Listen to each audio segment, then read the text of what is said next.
It's a cloud-swaddled planet named for a love goddess, often called Earth's twin. But pull up a bit closer, and Venus turns hellish. Our nearest planetary neighbor, the second planet from the Sun, has a surface hot enough to melt lead. The atmosphere is so thick that, from the surface, the Sun is just a smear of light. In some ways it is more an opposite of Earth than a twin. Venus spins backward, has a day longer than its year, and lacks any semblance of seasons. It might once have been a habitable ocean world, like Earth, but that was at least 1 billion years ago.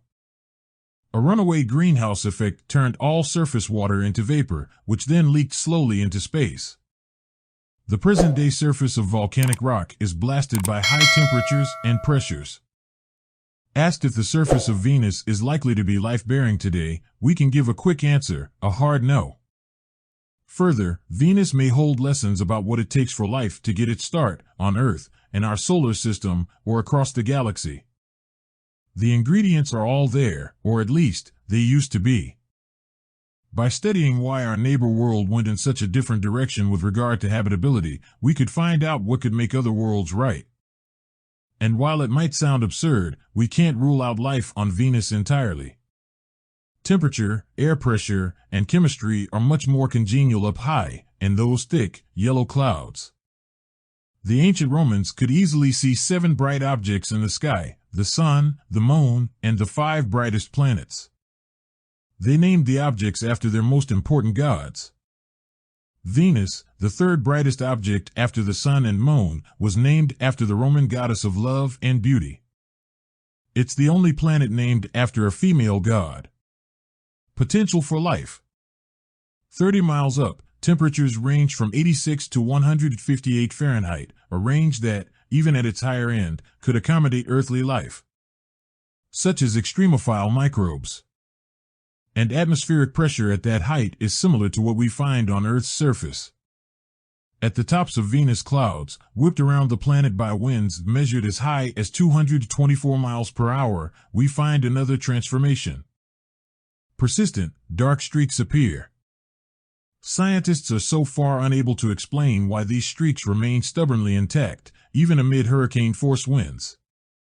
They also have the odd habit of absorbing ultraviolet radiation. The most likely explanations focus on fine particles, ice crystals, or even a chemical compound called iron chloride. Although it's much less likely, another possibility considered by scientists who study astrobiology is that these streaks could be made up of microbial life, Venus-style. Astrobiologists note that ring-shaped linkages of sulfur atoms, known to exist in Venus' atmosphere, could provide microbes with a kind of coating that would protect them from sulfuric acid. These handy chemical cloaks would also absorb potentially damaging ultraviolet light and re-radiate it as visible light. Some of the Russian Venera probes did, indeed, detect particles in Venus' lower atmosphere about a micron in length, roughly the same size as a bacterium on Earth. None of these findings provide compelling evidence for the existence of life in Venus clouds. But the questions they raise, along with Venus' vanished ocean, its violently volcanic surface, and its hellish history, make a compelling case for a return to our temperamental sister planet. There is much, it would seem, that she can teach us. Size and distance. Our nearness to Venus is a matter of perspective. The planet is nearly as big around as Earth, 7,521 miles across, versus 7,926 miles for Earth. From Earth, Venus is the brightest object in the night sky after our own moon. The ancients, therefore, gave it great importance in their cultures, even thinking it was 2 objects, a morning star and an evening star. That's where the trick of perspective comes in. Because Venus' orbit is closer to the Sun than ours, the 2 of them, from our viewpoint, never stray far from each other. The ancient Egyptians and Greeks saw Venus in 2 guises, first in one orbital position, then another, just at different times of the year. At its nearest to Earth, Venus is some 38 million miles distant. But most of the time the 2 planets are farther apart. Mercury, the innermost planet, actually spends more time in Earth's proximity than Venus. One more trick of perspective: how Venus looks through binoculars or a telescope. Keep watch over many months, and you'll notice that Venus has phases, just like our moon: full, half, quarter, etc. The complete cycle, however, new to full, takes 584 days, while our moon takes just a month. And it was this perspective, the phases of Venus first observed by Galileo through his telescope, that provided the key scientific proof for the Copernican heliocentric nature of the solar system. Orbit and rotation. Spending a day on Venus would be quite a disorienting experience, that is, if your ship or suit could protect you from temperatures in the range of 900 degrees Fahrenheit. For one thing, your day would be 243 Earth days long, longer even than a Venus year, which takes only 225 Earth days. For another, because of the planet's extremely slow rotation, sunrise to sunset would take 117 Earth days. And by the way, the sun would rise in the west and set in the east, because Venus spins backward compared to Earth. While you're waiting, don't expect any seasonal relief from the unrelenting temperatures.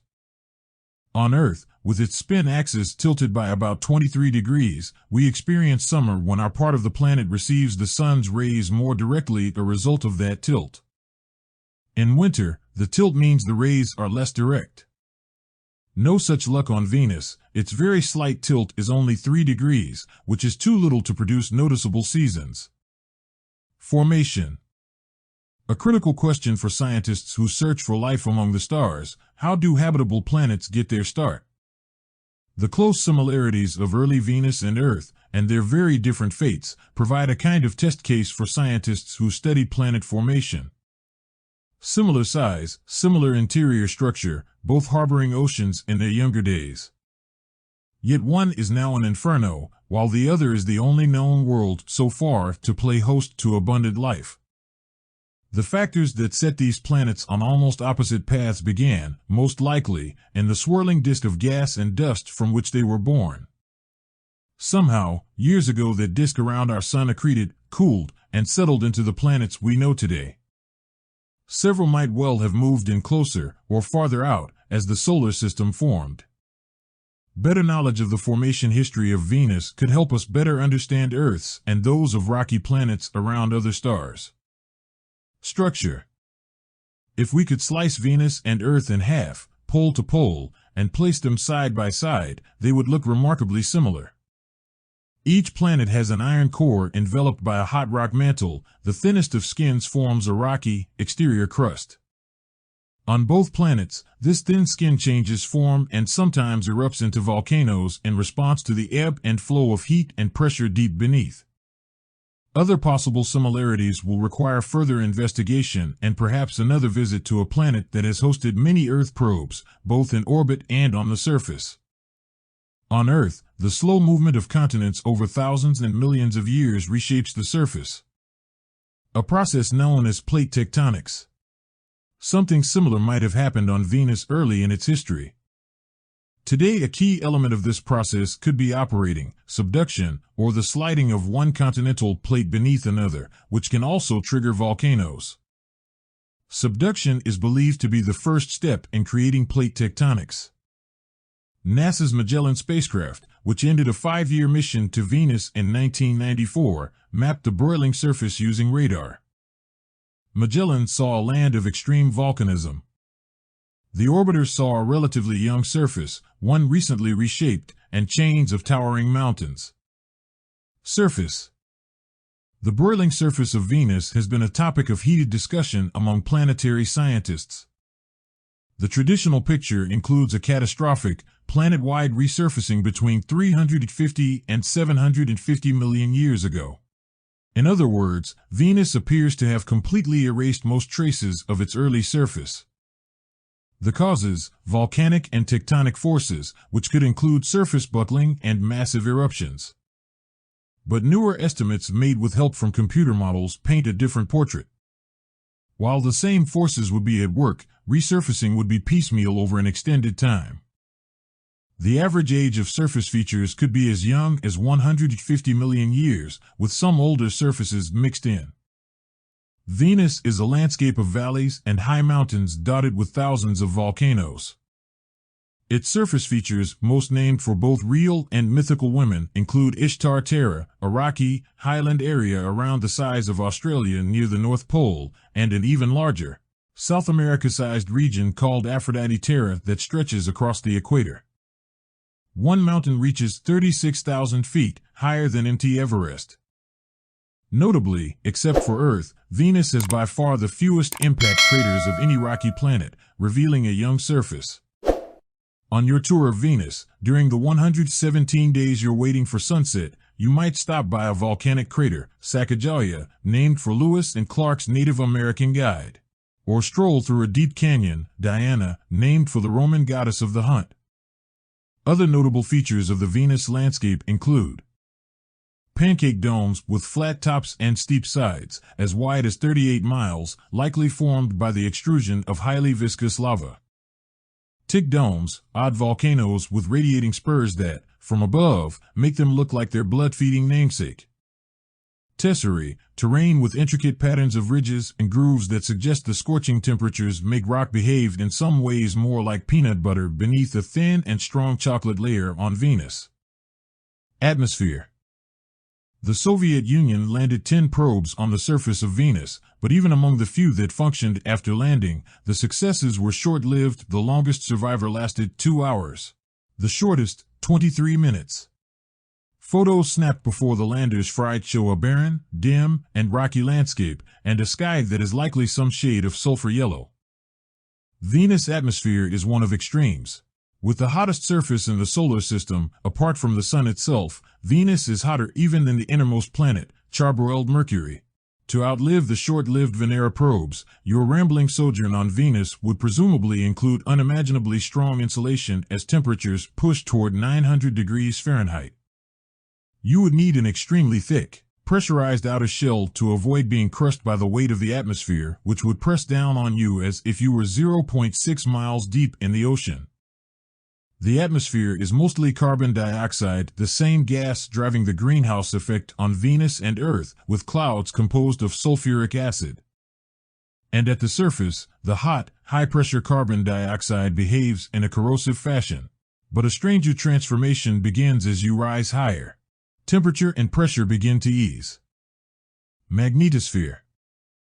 Even though Venus is similar in size to Earth and has a similar-sized iron core, the planet does not have its own internally generated magnetic field. Instead, Venus has what is known as an induced magnetic field. This weak magnetic field is created by the interaction of the Sun's magnetic field and the planet's outer atmosphere. Ultraviolet light from the Sun excites gases in Venus' outermost atmosphere. These electrically excited gases are called ions, and thus this region is called the ionosphere.